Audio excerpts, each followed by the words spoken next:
Like most therapists, I have my own therapy journey. I started therapy when I was 11, kicking and screaming, quite literally. I had an awful fit for a therapist the first time I went. Ended up driving 2 hours a week to see a good therapist. That therapist was wonderful. That therapist, 5 stars all the way. Through the years, I've had some really stellar therapists, some mediocre therapists, and some awful ones. And I wanted to be someone's good therapy experience.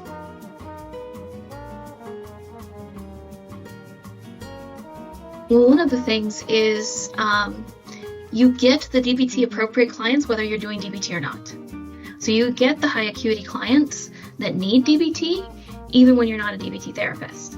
It just happens. The client says they're coming in because they need someone to talk to, and then you find out they've been hospitalized 4 times in the last 2 years. And DBT gives you the tools to be able to give them what they need. DBT is very evidence-based. There's a lot of support behind it. What I love about DBT, one of the things I love about DBT, I love many things about DBT, but probably one of the things I love most is that it requires you be on a team. To be considered an adherent DBT therapist, you have to be on a team of other therapists that are also doing DBT. This is because burnout is a real thing, drift is a real thing. You come out of the training, you're enthused, you're doing DBT, and then a year later, what you're doing looks nothing like DBT anymore because you've drifted. We're what's considered an advanced team at this point. We've been doing DBT adherently for 12 years or more. It's probably more than 12 years now. What the team is really about is about supporting the other clinicians. So you talk about problem solving and assessment, that's more client related. The topics that I really love though are validation and burnout.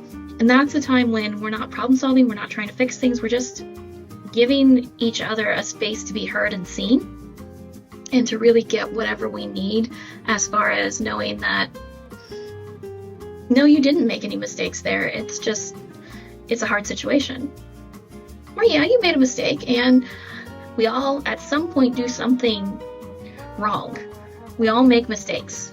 Then there's effectives, which is what's going well. And I like having that framework.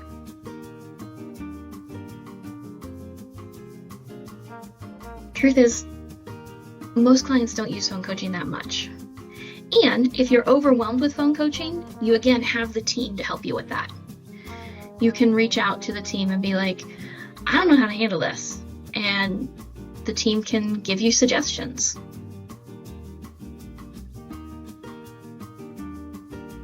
Seeing clients get to a point where they're not suicidal anymore. I have had so many clients that had suicide dates planned.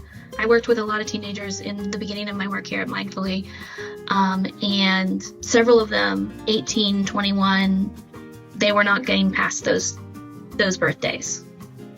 And now they're past those birthdays.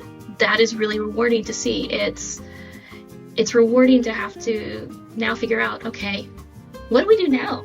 You're still alive and you want to stay alive. So how do we build a life now?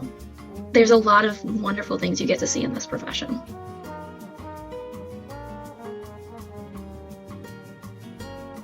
Imposter syndrome lies. Most new clinicians that I work with naturally don't have a lot of confidence. And a lot of them are a lot more effective than they realize. When in doubt, validate. The human relationship is the most important factor in creating change for the majority of clients.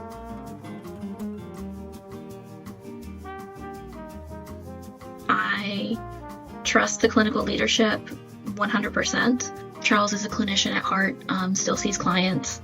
At my last job, I had great experiences with peers. I did not have great experiences with higher-ups, and that has been very different here for me. I've definitely felt heard and listened to, and when I don't get my way in something, there's a reason I'm not getting my way in something, and that's very different from my previous employment.